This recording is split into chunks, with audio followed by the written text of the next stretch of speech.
जय श्री कृष्ण। हर हर महादेव। प्रिय भक्तजनों, आप सभी का आपके अपने चैनल हमारे संस्कार में बहुत बहुत स्वागत है।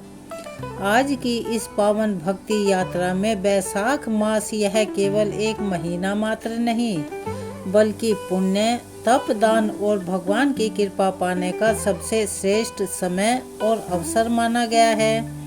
शास्त्रों में ऐसा वर्णित है कि जो फल वर्षों की तपस्या से मिलता है, वो केवल मात्र इस एक वैशाख मास में सच्चे मन से भक्ति करने पर बड़ी ही सरलता से प्राप्त हो जाता है। तो आज की इस विशेष प्रस्तुति में हम आपके लिए लेकर आए हैं वैशाख मास का संपूर्ण महात्म्य, एक ही वीडियो में और बहुत ही सरल शब्दों में और शास्त्रों के सम्मत अनुसार। इस कथा को सुनकर आप यह जानेंगे कि क्यों यह महीना इतना पवित्र माना जाता है और इस महीने में कौन कौन से कार्य करना विशेष फल देने वाले होते हैं और कैसे आप अपने जीवन को सुख और शांति से भर सकते हैं। प्यारे भक्तजनों, अगर आप श्रद्धा और विश्वास के साथ इस कथा को अंत तक सुनेंगे तो न केवल आपके सभी पापों का नाश होगा, वो इस जन्म के हों या पिछले जन्म के हों, उसके साथ साथ भगवान की विशेष कृपा भी आपको प्राप्त होगी। तो आइए अपने मन को शांत करें, भगवान को याद करें और इस पावन वैशाख मास के दिव्य महात्म्य को सुने। नैमिषारण्य तीर्थ में एकत्रित शौनकादि 88,000 ऋषियों को बताते हुए श्री सूत जी कहते हैं कि महात्मा नारद जी के वचन सुनकर राज ऋषि अम्बरीश ने आश्चर्यचकित होकर पूछा कि हे महामुनि, आप मार्गशीर्ष आदि पवित्र महीनों को छोड़कर वैशाख मास की इतनी प्रशंसा यानी कि बड़ाई क्यों करते हैं? उसी को सब मासों में श्रेष्ठ क्यों बतलाते हैं? यदि माधव मास सबसे श्रेष्ठ और भगवान लक्ष्मीपति को अधिक प्रिय है, तो उस समय स्नान करने की क्या विधि विधान है? वैशाख मास में किस वस्तु का दान, कौन सा तप और किस देवता का पूजन करना चाहिए? हे कृपा निधि, उस समय किए जाने वाले पुण्य कर्म का आप मुझे उपदेश कीजिए। सद्गुरु के मुख से उपदेश की प्राप्ति दुर्लभ होती है। उत्तम देश और काल का मिलना भी बड़ा ही कठिन होता है। राज्य प्राप्ति आदि दूसरे कोई भी भाव हमारे हृदय को इतनी शीतलता प्रदान नहीं करते यानी खुशी नहीं देते जितना कि आपका यह समागम यानी आपका साथ। तब नारद जी ने कहा, राजन सुनो, मैं संसार के हित के लिए तुमसे माधव मास की विधि का वर्णन करता हूँ। जैसा कि पूर्व काल में ब्रह्मा जी ने बतलाया था, पहले तो जीव का भारत में पैदा होना ही बहुत दुर्लभ है और उसकी खुशकिस्मती है, और उससे भी अधिक दुर्लभ है वह मनुष्य की योनि में जन्म लेना। मनुष्य होने पर भी अपने अपने धर्म के पालन में प्रवृत्ति होनी तो और भी कठिन बात है। उससे भी अति दुर्लभ है भगवान वासुदेव में भक्ति और उसके होने पर भी माधव मास में स्नान आदि का सुयोग मिलना तो और भी कठिन हो जाता है। राजन, जिन लोगों ने वैशाख मास में भली भांति के उपचारों द्वारा मधु दैत्य के मारने वाले भगवान लक्ष्मीपति का पूजन कर लिया, उन्होंने अपने इस मानव जन्म का फल प्राप्त कर लिया। भला ऐसी कौन सी दुर्लभ वस्तु है जो वैशाख के स्नान या विधि विधान पूर्वक भगवान के पूजन से प्राप्त नहीं हो सकती? जिन्होंने दान, होम, जप, तीर्थ में प्राण त्याग या संपूर्ण पापों का नाश करने वाले भगवान श्री नारायण का ध्यान नहीं किया, उन मनुष्यों का तो जन्म इस संसार में व्यर्थ ही समझना चाहिए। जो धन के रहते हुए भी कंजूसी करता है, दान आदि किए बिना ही मर जाता है, उसका धन भी बेकार है।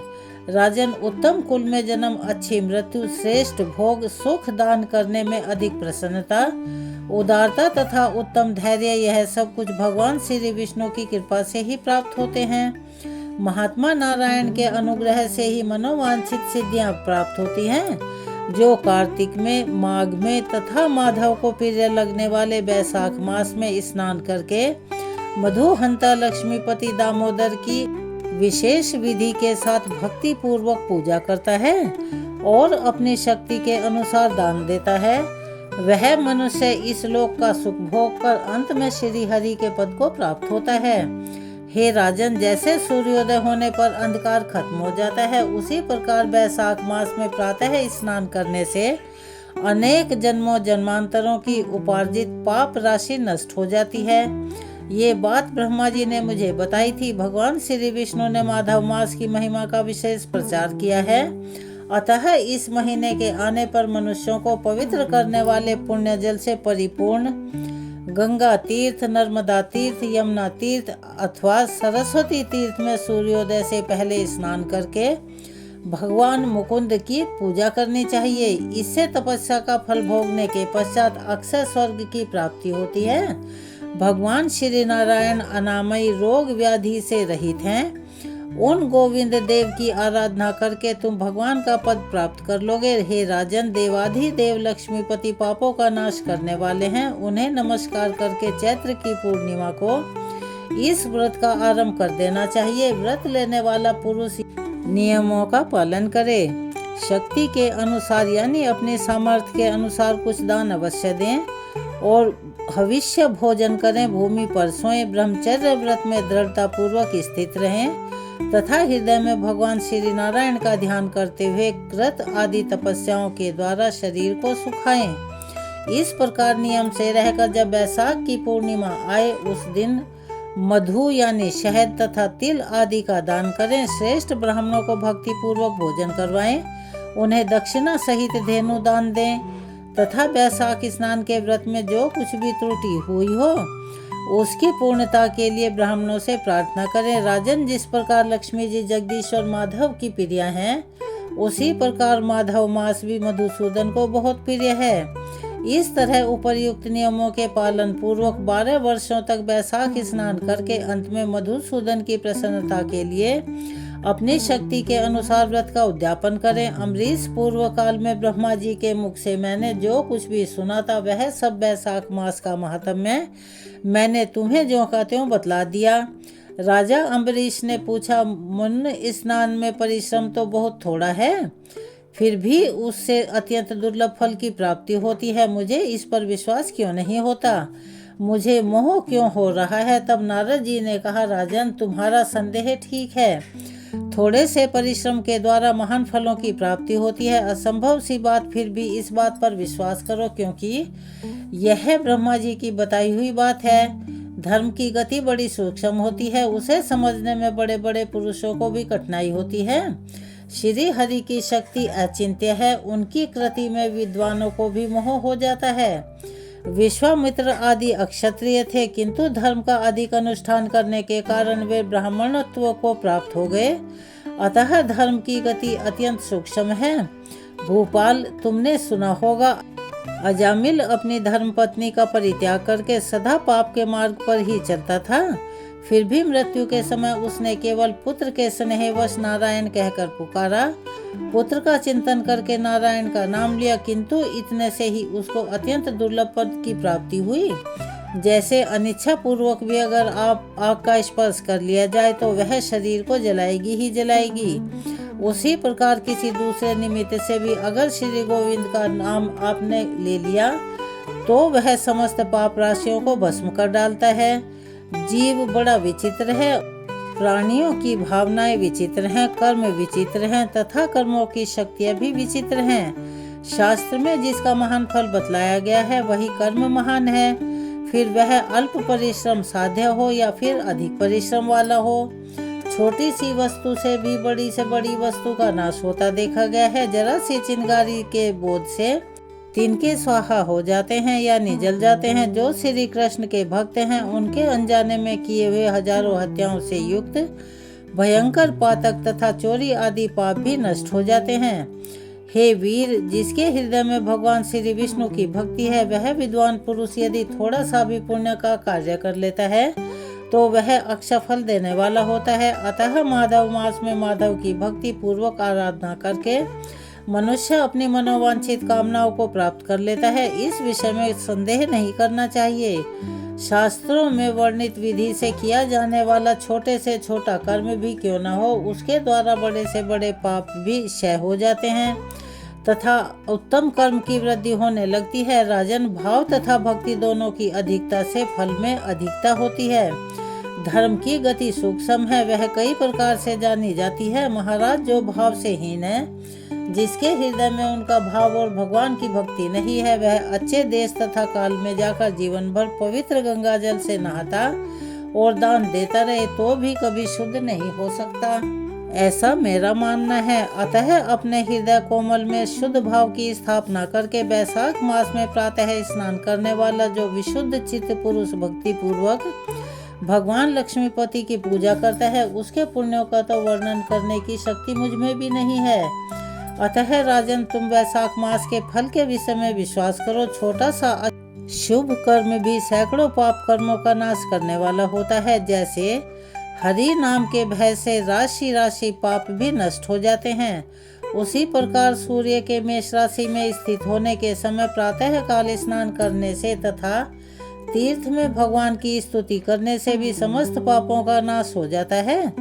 यथा हरे नाम भयेन भूपन्ति सर्वे दूरिस्य वृंदाह नूनम रवो मेषगते विभाते स्नानेन तीर्थेच च हरिस्तवेन, यानी कि जिस प्रकार गरुड़ के तेज से सांप भाग जाते हैं, उसी प्रकार प्रातः काल वैशाख स्नान करने से पाप पलायन कर जाते हैं। यह निश्चित बात है। जो मनुष्य मेष राशि के सूर्य में गंगा या नर्मदा के जल में नहाकर 1, 2 या तीनों समय भक्ति भाव के साथ पाप प्रशमन नामक स्तोत्र का पाठ करता है, वह सब पापों से मुक्त होकर परम पद को प्राप्त होता है। अम्बरीश, इस प्रकार मैंने थोड़े में ही यह वैशाख स्नान का सारा महात्म्य सुना दिया। इस प्रकार शौनक आदि 88,000 ऋषियों के पूछने पर श्री सूत जी महाराज ने देव ऋषि नारद से जो महात्म्य राजा अम्बरीश को सुनाया था, वह सुनाया। अब आप सभी भक्तजनों ने भी इस पावन वैशाख मास का संपूर्ण महात्म्य सुना। अब सच्चे मन से सुनिए। वैशाख मास में सुनी जाने वाली कुछ पावन और पवित्र कथाएं, जिनके बिना वैशाख का स्नान, दान, पूजा इत्यादि सफल नहीं मानी जाती, जिन्हें आप प्रत्येक दिन हमारे चैनल पर इन कथाओं को सुन सकते हैं। वैशाख मास में पवित्र पौधे जैसे पीपल, तुलसी आदि को सींचने की परंपरा है। जो भी महिलाएं, जो भी भक्त पीपल सींचते हैं, पूरे वैशाख मास में उन्हें पीपल सींचने की कथा का भी श्रवण करना चाहिए। तो चलिए सबसे पहले कथाओं में शुभारंभ करते हैं पीपल सींचने की कथा से। बहुत समय पहले की बात है। एक छोटे से गांव में एक ननद और भाभी साथ साथ रहा करती थी। दोनों के बीच में बड़ा गहरा प्रेम था। भाभी अपनी ननद को अपनी सगी बहन से भी ज्यादा मानती थी। विवाह के समय उसकी सास ने उससे कहा था कि बहू, मेरी बेटी का ख्याल रखना, उसे अपने बच्चों की तरह प्यार देना। भाभी ने उस समय जो वचन दिया था, उसे वह पूरे मन से निभा रही थी। वह अपनी ननद का हर तरह से ध्यान रखती, उसे कभी अकेला नहीं छोड़ती थी और हर सुख दुख में उसके साथ रहती थी। लेकिन एक बहुत भारी दुख था, भाभी की कोई संतान नहीं थी। समय बीतता गया और एक दिन पवित्र वैशाख मास का आगमन हुआ। भाभी ने सोचा कि वह पूरे महीने नियम पूर्वक पूजा करेगी। अब वह हर दिन बहु मुहूर्त में उठती, स्नान करती और पीपल वृक्ष के पास जाकर जल अर्पित करती, दीपक जलाती और विधि विधान पूर्वक पूजा करती। उसकी ननद भी उसके साथ साथ जाने लगी। अब दोनों मिलकर हाथ जोड़कर प्रार्थना करती। भाभी कहती कि हे पीपल देव, मुझे एक पुत्र का आशीर्वाद दीजिए।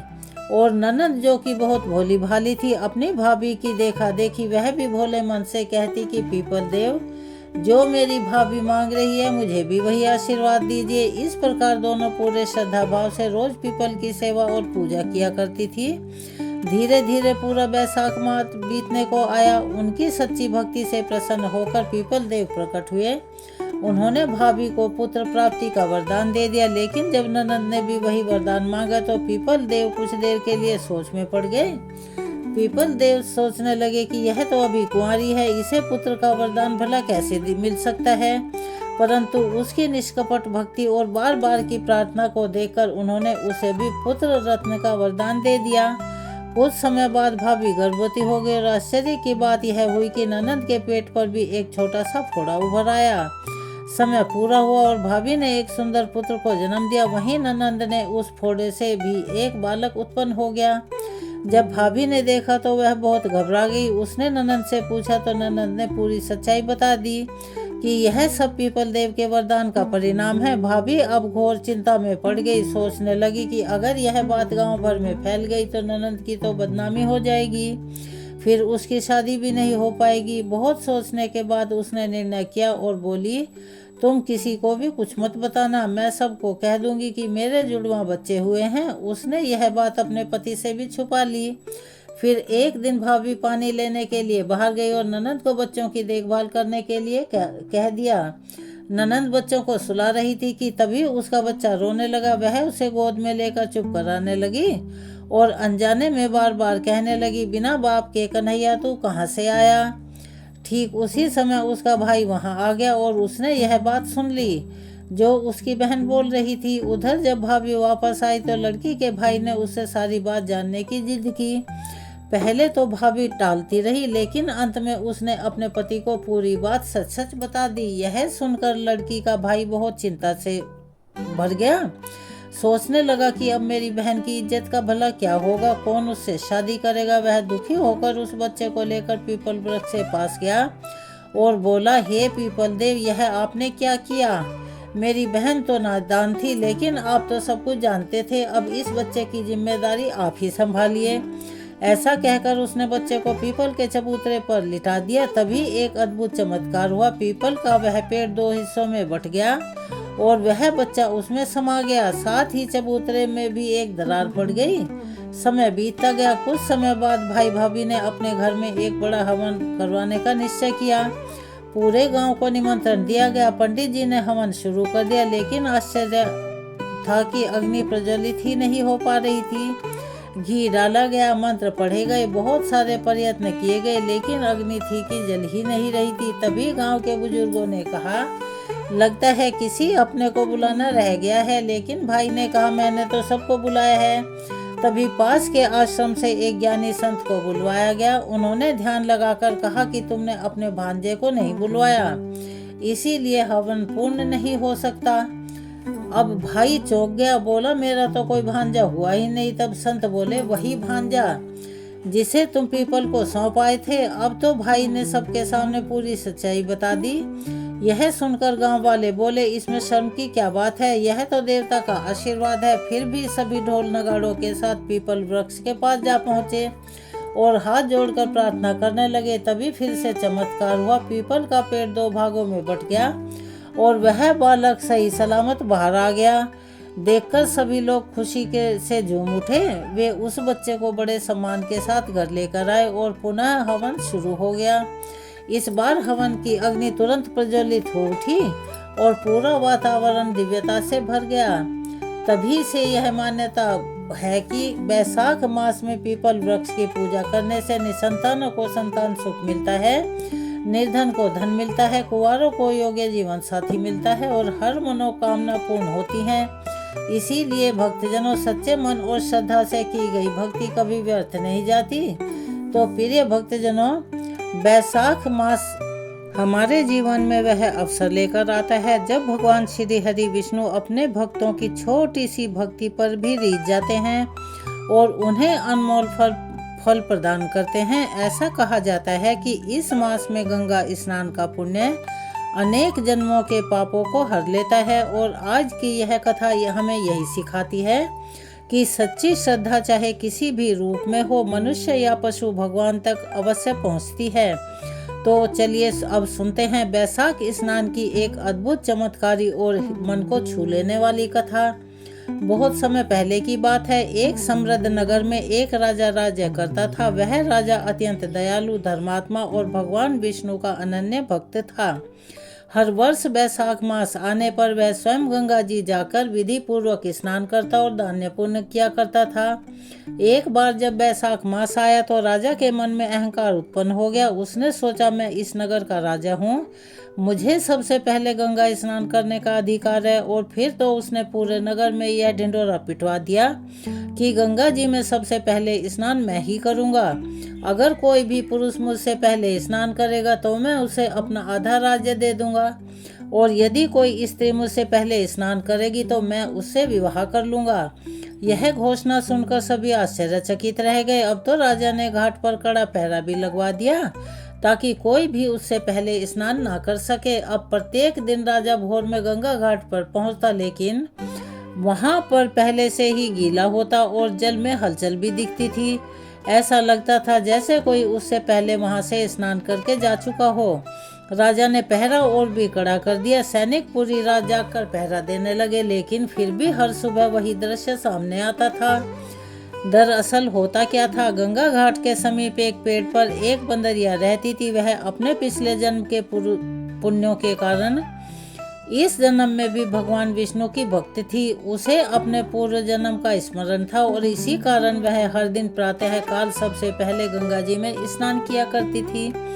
धीरे धीरे पावन बैसाख मास बीतने को आया। एक दिन एक सिपाही ने उस बंदरिया को स्नान करते हुए देख लिया और पकड़कर राजा के सामने ले आया। राजा यह देखकर आश्चर्यचकित रह गया। तभी वह बंदरिया मनुष्यों की हमारे जीवन में वह अवसर लेकर आता है जब भगवान श्री हरि विष्णु अपने भक्तों की छोटी सी भक्ति पर भी रीझ जाते हैं और उन्हें अनमोल फल प्रदान करते हैं। ऐसा कहा जाता है कि इस मास में गंगा स्नान का पुण्य अनेक जन्मों के पापों को हर लेता है। और आज की यह कथा हमें यही सिखाती है कि सच्ची श्रद्धा चाहे किसी भी रूप में हो, मनुष्य या पशु भगवान तक अवश्य पहुंचती है। तो चलिए अब सुनते हैं बैसाख स्नान की एक अद्भुत, चमत्कारी और मन को छू लेने वाली कथा। बहुत समय पहले की बात है। एक समृद्ध नगर में एक राजा राज्य करता था। वह राजा अत्यंत दयालु, धर्मात्मा और भगवान विष्णु का अनन्य भक्त था। हर वर्ष बैसाख मास आने पर वह स्वयं गंगा जी जाकर विधि पूर्वक स्नान करता और दान पुण्य किया करता था। एक बार जब बैसाख मास आया तो राजा के मन में अहंकार उत्पन्न हो गया। उसने सोचा, मैं इस नगर का राजा हूँ, मुझे सबसे पहले गंगा स्नान करने का अधिकार है। और फिर तो उसने पूरे नगर में यह ढिंढोरा पिटवा दिया कि गंगा जी में सबसे पहले स्नान मैं ही करूँगा। अगर कोई भी पुरुष मुझसे पहले स्नान करेगा तो मैं उसे अपना आधा राज्य दे दूंगा, और यदि कोई स्त्री मुझसे पहले स्नान करेगी तो मैं उससे विवाह कर लूंगा। यह घोषणा सुनकर सभी आश्चर्यचकित रह गए। अब तो राजा ने घाट पर कड़ा पहरा भी लगवा दिया ताकि कोई भी उससे पहले स्नान ना कर सके। अब प्रत्येक दिन राजा भोर में गंगा घाट पर पहुंचता, लेकिन वहां पर पहले से ही गीला होता और जल में हलचल भी दिखती थी। ऐसा लगता था जैसे कोई उससे पहले वहां से स्नान करके जा चुका हो। राजा ने पहरा और भी कड़ा कर दिया। सैनिक पूरी रात जागकर पहरा देने लगे, लेकिन फिर भी हर सुबह वही दृश्य सामने आता था। दरअसल होता क्या था, गंगा घाट के समीप एक पेड़ पर एक बंदरिया रहती थी। वह अपने पिछले जन्म के पुण्यों के कारण इस जन्म में भी भगवान विष्णु की भक्त थी। उसे अपने पूर्व जन्म का स्मरण था और इसी कारण वह हर दिन प्रातः काल सबसे पहले गंगा जी में स्नान किया करती थी। धीरे धीरे पावन बैसाख मास बीतने को आया। एक दिन एक सिपाही ने उस बंदरिया को स्नान करते हुए देख लिया और पकड़कर राजा के सामने ले आया। एक दिन एक सिपाही ने उस बंदरिया को स्नान करते हुए देख लिया था और पकड़कर राजा के सामने ले आया। राजा यह देखकर आश्चर्यचकित रह गया। तभी वह बंदरिया मनुष्यों की भाषा में बोली और उसने अपने पूर्व जन्म और भक्ति की पूरी कथा सुना दी। राजा अपने वचन से बंधा हुआ था, इसीलिए उसने उस बंदरिया से विवाह कर लिया। बंदरिया को यह पता था कि सब उसे बैसाख मास के पुण्य के कारण ही प्राप्त हुआ है। राजा की कई रानियां थी जो उस बंदरिया का उपहास करती थी, लेकिन समय के साथ साथ बंदरिया गर्भवती हो गई। यह देखकर बाकी रानियां ईर्ष्या से जल उठी, क्योंकि उन्हें स्वयं कोई संतान अब तक प्राप्त नहीं हुई थी। धीरे धीरे समय बीता और प्रसव का समय निकट आया तो बंदरिया ने राजा से पूछा, महाराज, जब मुझे प्रसव पीड़ा होगी तो तब मैं आपको कैसे बुलवाऊंगी? राजा ने उसके कक्ष में एक घंटी लगवा दी और कहा, जब भी तुम्हें पीड़ा हो इस घंटी को बजा देना, मैं तुरंत आ जाऊंगा। लेकिन बाकी रानियों ने एक चाल चली। उन्होंने बंदरिया को बहलाकर घंटी बजाने के लिए उकसाया। अभी प्रसव पीड़ा शुरू भी नहीं हुई थी। उधर बंदरिया ने बिना कारण घंटी बजा दी तो राजा क्रोधित हो गया और उसने वह घंटी वहां से हटवा दी। कुछ समय के बाद वास्तव में बंदरिया को प्रसव पीड़ा हुई। तब रानियों ने उसे धोखे से आंखों पर पट्टी बांधकर लेटने को कहा। बैसाख स्नान के पुण्य प्रभाव से उसने एक अत्यंत सुंदर बालक को जन्म दिया, लेकिन रानियों की ईर्ष्या देखकर और भी बढ़ गई। उन्होंने ऐसी चाल चली, बच्चे को चुपचाप हटाकर उसकी जगह एक पत्थर रख दिया। बड़ी रानी बच्चे को एक कपड़े में लपेटकर बाहर ले गई और दासी को उसे नदी में बहाने का आदेश दे दिया। दासी का हृदय कांप उठा, वह ऐसा नहीं कर पाई। तभी उसने देखा कि नदी के किनारे एक कुम्हार मिट्टी के बर्तन बना रहा था। उसने बच्चे को एक मिट्टी के घड़े में सुरक्षित रख दिया और वहां से चली गई। जब कुम्हार ने बच्चे के रोने की आवाज सुनी तो वह और उसकी पत्नी अत्यंत प्रसन्न हुए। उनके कोई संतान नहीं थी, इसीलिए उन्होंने उस बालक को अपने पुत्र की तरह से पाल पोस कर बड़ा किया। धीरे धीरे समय बीता गया और वह बालक बड़ा हो गया। एक दिन संयोग से उसे अपने जन्म के रहस्य का पता चल गया। तब उसने कुम्हार से कहा कि मुझे सच्चाई दुनिया के सामने लानी ही होगी। वह बड़ा बुद्धिमान था। उसने एक योजना बनाई। उसने मिट्टी के हाथी घोड़े बनवाए और वह कुएं के पास जाकर बैठ गया। जब दासियां पानी भरने आई तो वह बोला, मेरे इन हाथी घोड़ों को भी पानी पिला दो। अब दासियां देखकर हंसने लगी और बोली, अरे मूर्ख, मिट्टी के खिलौने भी कभी पानी पीते हैं क्या? तब वह बालक बड़ी विनम्रता से बोला कि अगर राजा यह बात मान सकता है कि बंदरिया ने पत्थर को जन्म दिया है तो मेरे हाथी घोड़े भी तो पानी पी सकते हैं ना। यह बात सुनकर दासियां चौंक गई और जाकर राजा को सब बात कह सुनाई। सुनकर राजा को शक हुआ। उसने जांच करवाई तो सच्चाई सामने आ गई और दासी ने सब कुछ बतला दिया। यह सुनकर राजा को अपनी गलती का एहसास हुआ और उसे अति क्रोध आया। उसने अन्य रानियों को दंडित किया और उनका त्याग कर दिया। फिर वह उस बालक को अपने महल में ले आया। बंदरिया रानी पुत्र को पाकर भाव विभोर हो उठी। राजा ने सम्मान पूर्वक उसे अपनी रानी का स्थान दिया और पुत्र बहुओं तथा पोतों के साथ सुखपूर्वक जीवन व्यतीत करने लगा। इस कथा से हमें यह शिक्षा मिलती है, यह सीख मिलती है कि सच्ची भक्ति और श्रद्धा का फल अवश्य ही मिलता है, चाहे वह किसी भी रूप में ही क्यों न हो, चाहे वो जल्दी मिल जाए या थोड़ा देर से मिले। बैसाख मास में किया गया स्नान, दान और पूजन जीवन को संवार देता है और भगवान विष्णु की कृपा अवश्य ही प्राप्त होती है। तो प्रिय भक्तजनों, अब सुनिए बरकत देवता की कहानी। घर में सुख समृद्धि, धन धान्य और संपन्नता लाने वाली यह एक प्राचीन कथा है और अगर संभव हो तो इस कथा को पूरे बैसाख मास में नित्य सुनना चाहिए। पूरे बैसाख मास अगर ना सुन सके तो बैसाख मास में 7 दिनों तक व्रत रखकर सुना जाता है, जिससे गृह लक्ष्मी के हाथों में बरकत बनी रहती है और घर में कभी अन्न धन की कमी नहीं होती। बहुत समय पहले की बात है। एक गांव में एक बहुत बड़ा साहूकार रहा करता था। उसका परिवार भी बहुत बड़ा था। साहूकार और उसकी पत्नी दोनों बहुत ही दयालु धार्मिक प्रवृत्ति के थे। भगवान विष्णु के भक्त थे। उनके 5 पुत्र थे। 5 का विवाह हो चुका था, लेकिन उनके परिवार में कई पीढ़ियों से किसी के घर भी बेटी का जन्म नहीं हुआ था। सबके घर केवल पुत्र ही पैदा हुए थे। समय बीतता गया और एक दिन उसके 5वें बेटे की पत्नी ने एक कन्या को जन्म दिया। इतने लंबे समय के बाद घर में कन्या के जन्म से उनके घर में तो मानो खुशियों का सागर ही उमड़ पड़ा हो। साहूकार, साहूकारनी, बेटे बहुएं सब इतने प्रसन्न थे कि पूरे गांव भर में लड्डू बांटे गए, गरीबों को दान दिया गया। कई दिनों तक उत्सव मनाया गया। गांव के लोग हैरान थे। वे आपस में कहने लगे कि बेटे के जन्म की खुशी तो हर कोई मनाता है, पर बेटे के जन्म पर इतनी प्रसन्नता कौन दिखाता है। तब गांव के मुखिया ने कहा, हमें इस परिवार से सीख लेनी चाहिए। इनके लिए बेटी किसी लक्ष्मी से कम नहीं है, क्योंकि वह कन्या पूरे परिवार के लिए अनमोल रत्न के समान थी। इसीलिए उसका नाम रत्नावती रख दिया गया। रत्नावती बचपन से ही बहुत लाड प्यार में पली। उसकी हर छोटी बड़ी इच्छा पूरी की जाती थी। घर में कोई भी चीज सबसे पहले उसे ही दी जाती थी। लेकिन वह केवल दुलारी ही नहीं थी, बल्कि वह अपने परिवार की तरह बहुत धार्मिक और संस्कारी भी थी। जैसे जैसे वह बड़ी होती गई, वह अपनी दादी के साथ मंदिर जाने लगी। वह रोज दादी के साथ तुलसी जी को जल देती, पीपल, बड़ और केले के वृक्ष की पूजा किया करती थी, दीपक जलाती, भगवान विष्णु का भजन करती और मंदिर में बैठकर कथाएं सुना करती थी। एक बार बैसाख मास आया। बैसाख का महीना धर्म, कर्म, स्नान, दान और कथा सुनने के लिए बहुत ही श्रेष्ठ माना जाता है। उस समय रत्नावती अपनी दादी के साथ मंदिर गई। वहां पर कई स्त्रियां बैठकर बैसाख मास की पावन कथाएं सुन रही थी। दादी और रत्नावती भी वहीं बैठ गई। अब रोज वे दोनों मंदिर में चली जाती और कथा सुनती और पूजा करती। एक दिन कथा सुनाने वाली वृद्ध स्त्री ने कहा, आज मैं आप सबको बरकत देवता की कहानी सुनाऊंगी। जो भी इस कथा को 7 दिन तक श्रद्धा से सुनेगा, व्रत करेगा और 8वें दिन भगवान विष्णु के मंदिर में इसका उद्यापन करेगा, उसके घर में कभी भी अन्न धन की कमी नहीं होगी। उसके घर में भंडार भरे रहेंगे और परिवार के हर सदस्य के हाथ में बरकत बनी रहेगी।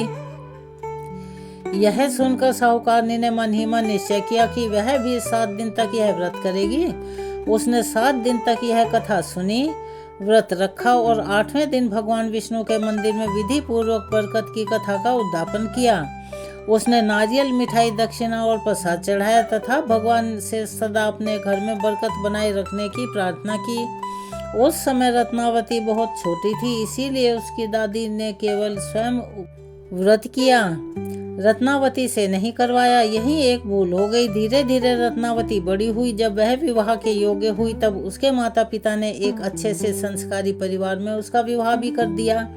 रत्नावती का ससुराल बहुत बड़ा नहीं था। वहाँ केवल 4 लोग रहते थे, उसकी सास, ससुर, उसका पति और स्वयं रत्नावती। विवाह के बाद घर के सारे छोटे बड़े काम रत्नावती को सौंप दिए गए, लेकिन रसोई का काम उसकी सास अपने हाथों में रखती थी।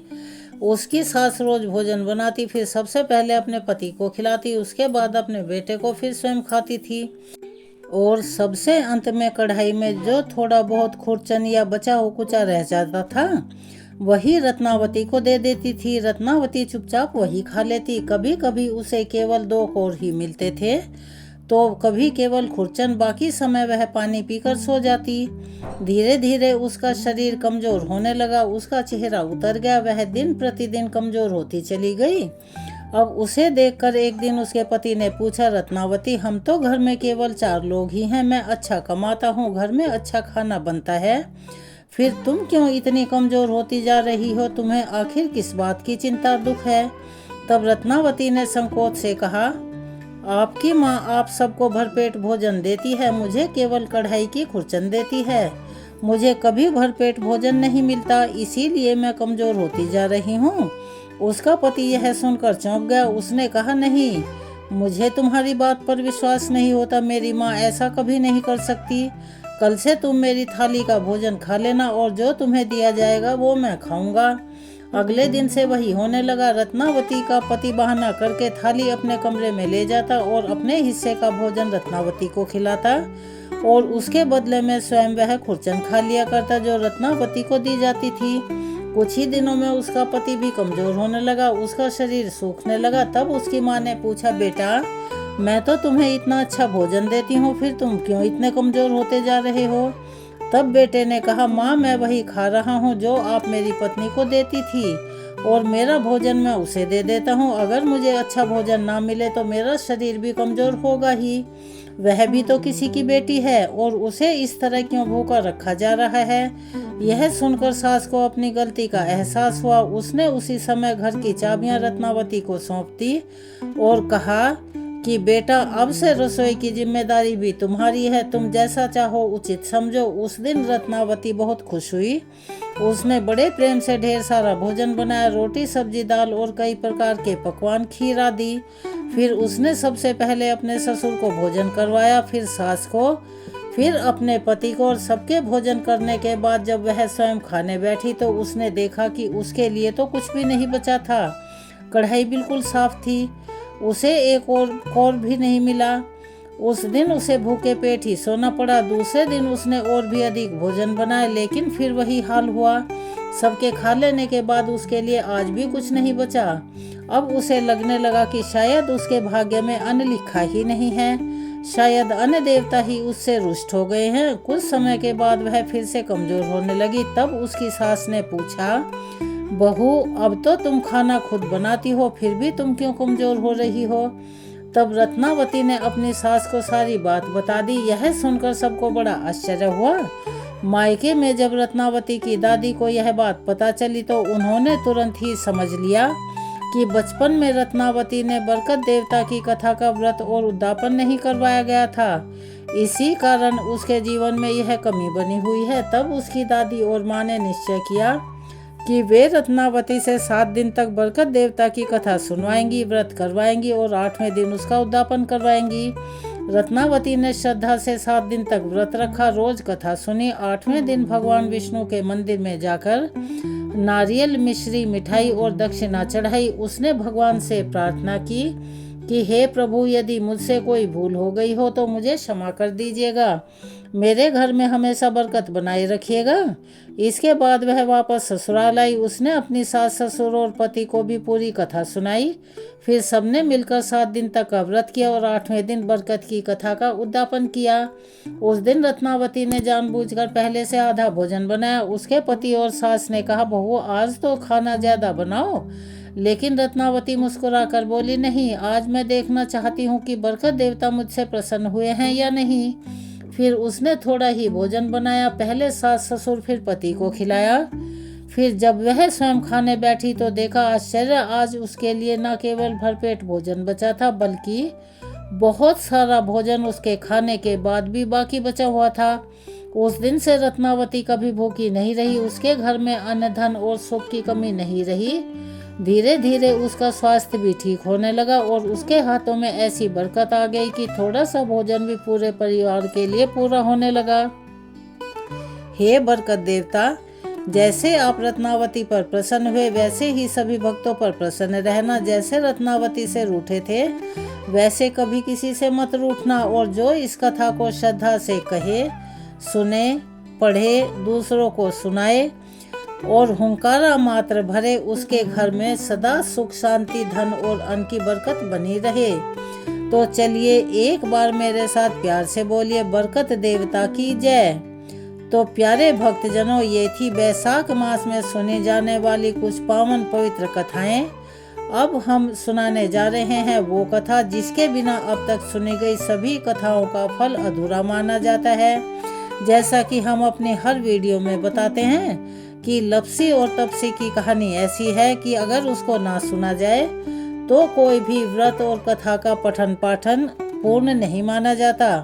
एक बार की बात है, एक लप्सी था, एक तपसी था। तपसी तो भगवान की तपस्या करता था और लप्सी 1.25 सेर की लापसी बनाकर उसका भगवान को भोग लगाकर स्वयं जीम लिया करता था। एक दिन उन दोनों में झगड़ा होने लगा।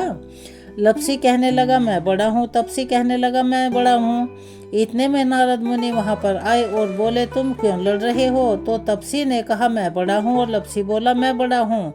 तपसी बोला मैं सारा दिन भगवान की पूजा करता हूँ। यह सुनकर नारद जी ने कहा ठीक है, मैं तुम्हारा फैसला कल कर दूंगा। अगले दिन लप्सी तपसी नहाकर आए तो नारद जी ने 1.25 करोड़ की अंगूठी उनके आगे फेंक दी और इस तरह दिखावा किया कि मानो उन्हें कुछ पता ही ना हो। उधर लप्सी का ध्यान उस अंगूठी पर नहीं गया। तपसी तपस्या करने बैठा तो उसे वह अंगूठी जमीन पर गिरी दिखाई दी। उसने इधर उधर देखा कि कहीं कोई उसे देख तो नहीं रहा। जब उसे यह विश्वास हो गया कि कोई उसे नहीं देख रहा तब उसने चुपके से वह अंगूठी उठाई और झट से अपने घुटने के नीचे दबा ली और तपस्या करने लगा। उधर लप्सी लापसी बनाकर भगवान को भोग लगाकर जिमने बैठ गया। इतने में ही नारद जी आए। तब उन दोनों से पूछने लगे कि कौन बड़ा है। फिर से लप्सी ने कहा मैं बड़ा हूँ, तपसी बोला मैं बड़ा हूँ। अब की बार नारद जी ने तपसी से कहा कि जरा अपना घुटना तो उठाओ। जैसे ही तपसी ने अपना घुटना ऊपर उठाया उसके नीचे 1.25 करोड़ की अंगूठी निकली। तब नारद जी बोले यह अंगूठी तूने चुराई है, तुझे तेरी तपस्या का फल कभी नहीं मिलेगा। तब तपसी बोला हे नारद मुनि, मेरी तपस्या का दोष कैसे दूर होगा? नारद जी ने कहा रोटी बनाकर बाटी नहीं बनाया तो फल तुझे मिलेगा, ब्राह्मण जिमाकर दक्षिणा नहीं दी तो फल तुझे मिलेगा, साड़ी देकर ब्लाउज नहीं दिया तो फल तुझे मिलेगा, दिए से दिया जलाएगा तो फल तुझे मिलेगा। सब व्रत त्योहार की कहानी सुनने के बाद तेरी कहानी जो ना सुने उसका फल भी तुझे ही मिलेगा। तभी से लप्सी और तपसी की कहानी हर व्रत कथा और कहानी के अंत में सुनी जाती है। कहानी सुनने के बाद ऐसा कहना चाहिए कि लप्सी का फल लप्सी को मिले, तपसी का फल तपसी को मिले और हमारी कहानी का फल हमें मिले। प्रिय भक्तजनों, ये थी लपसी और तपसी की कहानी। इसी के साथ वैशाख मास महात्म्य का संपूर्ण सार यहाँ पर संपूर्ण होता है। आप प्रत्येक दिन इन कथाओं को हमारे चैनल पर भी सुन सकते हैं। अगर आपको ये कथाएं अच्छी लगी हों तो वीडियो को लाइक करें, कमेंट्स बॉक्स में जय श्री कृष्णा हर हर महादेव अवश्य ही लिखें। चलिए अब हम करते हैं श्री कृष्ण चालीसा का पाठ। बंशी शोभित कर मधुर नील जलद तन श्याम, अरुण अधर जनु बिंब फल नयन कमल अभिराम। पूर्ण इंद्र अरविंद मुख पीतांबर शुभ साज, जय मन मोहन मदन छवि कृष्ण चंद्र महाराज। जय यदुनंदन जय जगवंदन, जय वसुदेव देवकी नंदन, जय यशोदा सुत नंद दुलारे, जय प्रभु भक्तन के द्रगतारे। जय नट नागर नाग नथैया, कृष्ण कन्हैया धेनु चरैया। पुनि नख पर प्रभु गिरिवर धारो, आओ दीनन कष्ट निवारो। बंशी मधुर अधर धरि तेरी, होवे पूर्ण मनोरथ मेरो। आओ हरि पुनि माखन चाखो, आज लाज भारत की राखो। गोल कपोल चिबुक अरुणारे, मृदु मुस्कान मोहिनी डारे। रंजित राजीव नयन विशाला, मोर मुकुट बैजंती माला। कुंडल श्रवण पीतपत आछे, कटी किंकनी काछन काछे। नील जलज सुंदर तन सोहे, छवि लख सुर नर मुनि मन मोहे। मस्तक तिलक अलक घुंघराले, आओ कृष्ण बांसुरी वाले। करी पाए पान पुतन हितारियो, अका बका कागा सुर मारियो। मधुवन जलत अग्नि जब ज्वाला, भय शीतल लखित ही नंद लाला। सुरपति जब ब्रज चढ़ी रिसाई, मूसर धार वारी बरसाई। लगत लगत ब्रज चहन बहायो, गोवर्धन नख धारी बचायो। लखिय सुदामा भ्रम मन अधिकाई, मुख मह 14 भुवन दिखाई। दुष्ट कंस अति उधम मचाई, कोटि कमल जब फूल मंगायो। नाथी काली यहीं तब तुम लीनो, चरण चिन्ह दे निर्भय कीनो। करी गोपिन संग रास विलासा, सबकी पूरन करी अभिलाषा। केतिक महा असुर संहार्यो, हाथ कंस ही पे केस पकड़ दे मारियो। मात पिता की बंदी छुड़ाई, उग्रसेन कह राज दिलाई। महसे मृतक छहो सुत लायो, मातु देव की शोक मिटायो। भौमासुर मुर दैत्य संहारो, लाए 10 सहस कुमारो। दे भी न तृण चीर संहारा, जरा सिंधु राक्षस कहा मारा। असुर बकासुर आदिक मारियो, भक्तन के तब कष्ट निवारियो। दीन सुदामा के दुख टारियो, तंदुल 3 मूठ मुख डारियो। प्रेम के साग विदुर घर मांगे, दुर्योधन के मेवा त्यागे। लखी प्रेम की महिमा भारी, ऐसे श्याम दीन हितकारी। भारत के पारथ रथ हाके, लिए चक्र कर नहीं बल था के। निज गीता के ज्ञान सुनाए, भक्तन हृदय सुधा बरसाए।